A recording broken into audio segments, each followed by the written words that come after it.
To make Gordon Ramsay's famous signature dish, the beef Wellington, we need beef, pastry, mushrooms, spinach, and unfortunately, I am allergic to all of those foods. So how on earth are you supposed to make a beef Wellington? Yes, I know, I was about to get to that. So today I am going to try and make Gordon Ramsay's beef Wellington using only the 9 foods I can eat. You've gone bananas! I have made some crazy things using the very few foods I can eat, but this is the ultimate challenge. For it to be considered a beef Wellington, it has to meet 3 criteria.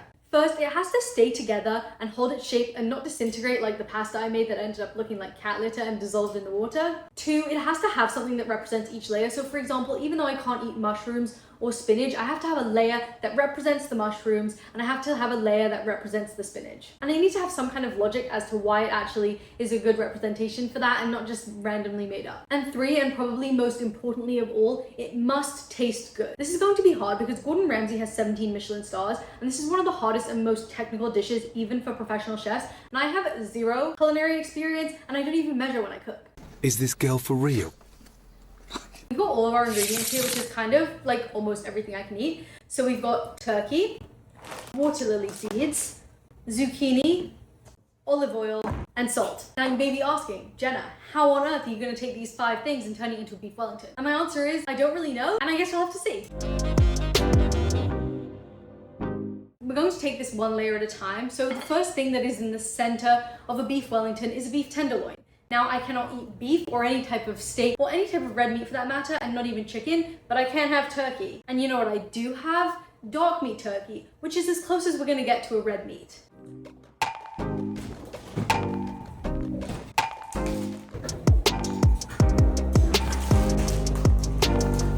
You know, all these foods taste quite good by themselves, and I eat these same exact foods every single day, so I'm pretty used to them, although this will be a very different way of eating them and putting them together.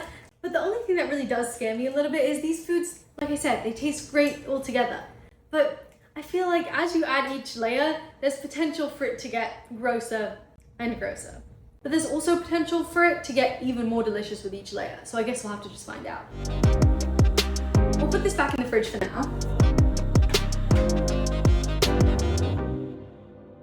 Now the next layer of the beef Wellington is the mushroom duxelle. This is a minced mushrooms with different herbs and spices to give it a little caramelized umami flavor. The closest thing I think we're going to get is zucchini, so I'm going to attempt to make a kind of caramelized saute zucchini something or other. So let's see what we can do.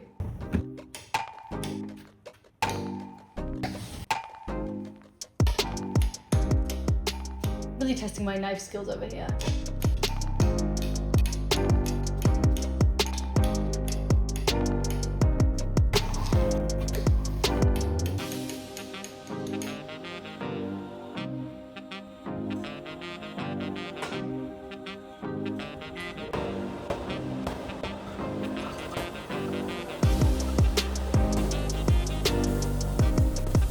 Honestly smelling pretty good. Dare I say it kind of smells like mushrooms? Dare I say? I would try to give it the little fancy chef hand flip, but I fear that would end disastrously.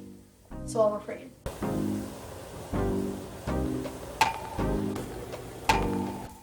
Oh, it's starting to caramelize a bit.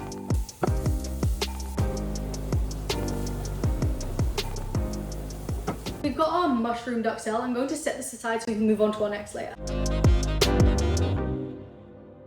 This is where I get a bit scared because remember, for this to be considered a beef Wellington, it has to meet our 3 criteria. First, it has to hold its shape and not completely fall apart and disintegrate.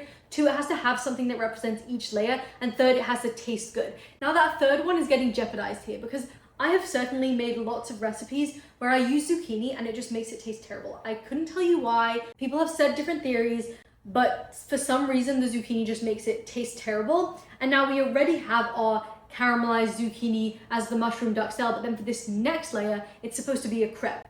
Now, I don't have any kinds of grains that I can eat. The water lily seeds are kind of the closest thing we're going to get, but we're using those later on, so we can't use those right now. We can't use them twice in the same exact way. So, hear me out. I was thinking we could use the rest of our zucchini and peel it into strips and use it as a crepe. Now, here's my reasoning for it. Because, like I said, each layer has to be represented by something and it has to be justified. The crepe's purpose to me seems like it's to hold it together. So strips would wrap it together. So let's try this and hopefully it works. So this is kind of failing. Plan B, never give up. Let's just try and test out my knife skills that we've already established are not very good. Okay. Okay. We're getting somewhere. This will work. We're making do just like we're doing with everything else. This might take a while. That works as a wrap, or at least that's what I'm telling myself. We can do anything we put our minds to.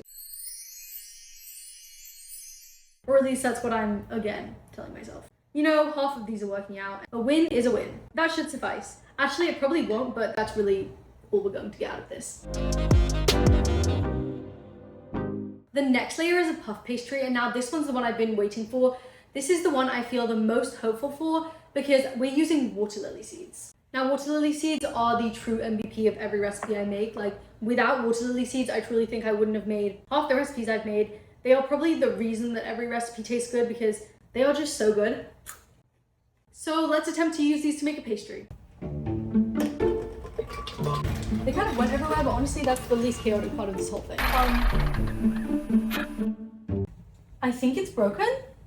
I ordered a blender that was supposed to come yesterday so that I could make this today, and it didn't come.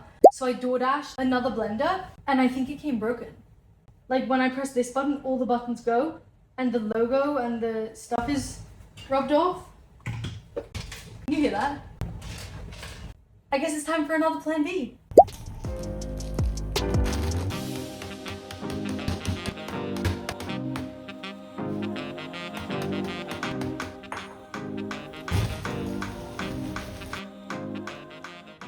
Like I said, we make it work. I wish it was a lot finer, but I'm going to try and get the finest part of what I was able to make into here.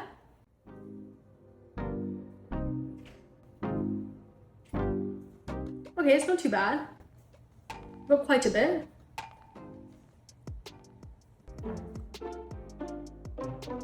Ignore the mess. Pretend that didn't happen.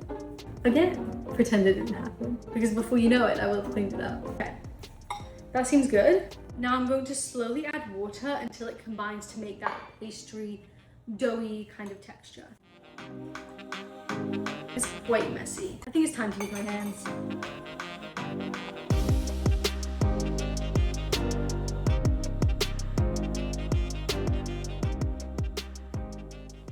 I've actually never had a beef Wellington, so today will be my first time eating a beef Wellington, hopefully.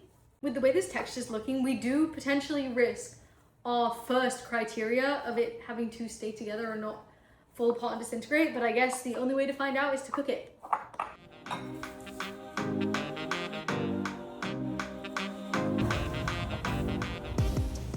We've got our pastry dough layer. It's definitely not looking too bad. I do wish it was a lot finer, but this works. And hopefully the chunks will actually add that layer of puffiness to it so that even after we cook it, it still has a puff and isn't just completely dense. So maybe it was actually a positive that this happened. Our last two layers are added onto the end, so it's officially time to assemble and see if we have a beef Wellington that we can try and cook. We need to start with the outer layer and put down our pastry.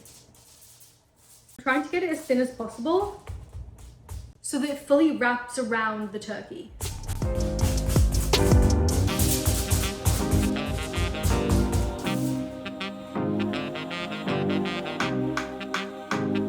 Next, we need our crepe layer. I think this also adds as a barrier between the wetness of the mushroom duxelle and the turkey and then the puff pastry. So honestly, this does serve pretty well for that. Now for our mushroom duxelle. Turkey on turkey on turkey on turkey. Zucchini on zucchini, but they are different.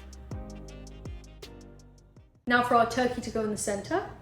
Looking at it, I am honestly scared for the flavor, but I will wait to make any assumptions until the taste test. Time for the moment of truth on will it form a shape and hold?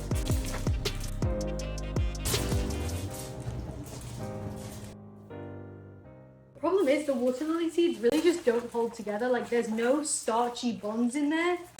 So I'm really just having to... Okay, let's see. Okay, honestly, that kind of worked. It's definitely leaking out the sides, but I feel as though this is the closest we're going to get before we cook it, and hopefully the cooking process will do us some good. I added my egg wash and seasonings. I can only have salt, so that's all we're going to do.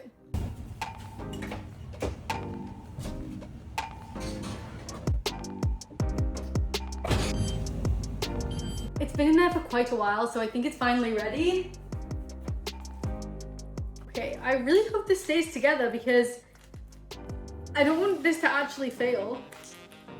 I won't lie, I did think this was going to be a lot more successful than it was. I think a lot of it just honestly relies on the water lily seeds and that being able to form a solid container and really keep it together. And you know, that didn't quite work out so well. But I would argue that if we're able to get it out and we're able to cut it and get that nice cross section, that counts as it staying together. It is sort of stuck to the foil. It's okay. Let's cut into it. It's quite crunchy. Quite crunchy. It's sort of falling apart. It's raw. Okay, so it's time for the final taste test and the final verdict on whether or not this is considered a beef Wellington and whether or not we made Gordon Ramsay's famous signature dish, the beef Wellington, using only the 9 foods I can eat. So like I said at the start, for this to be considered a beef Wellington, it has to meet 3 criteria. So let's go over those 3 criteria and see what we met. First, it has to stay together and hold its shape and not fall apart and disintegrate. Honestly, I don't know. It's definitely leaking. It's definitely falling apart, but it's also like simultaneously staying together, if that makes any sense. So I think you'll have to tell me whether or not you think that this meets that criteria. Second, it has to have something that represents each layer. And honestly, I think I did a pretty good job if I do say so myself. Again, feel free to disagree. And third, it has to taste good. So here's a bite with all the layers. It's time for a taste test.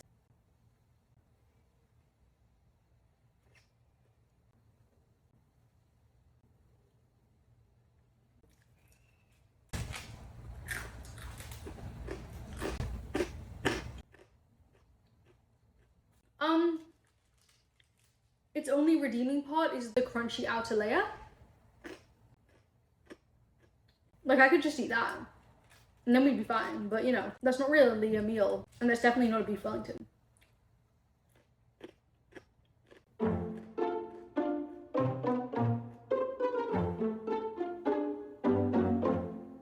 Out of all the things I've made, I've always thought, you know, we kind of got a scale of, is this going to be incredible or is it going to be absolutely inedible? And to be honest, most of the things I've made using the very few foods I can eat are actually pretty good. Like, maybe they're not incredible, some things are incredible, but a lot of things are just mediocre. I think I might have to say, for the very first time, that this is actually absolutely inedible.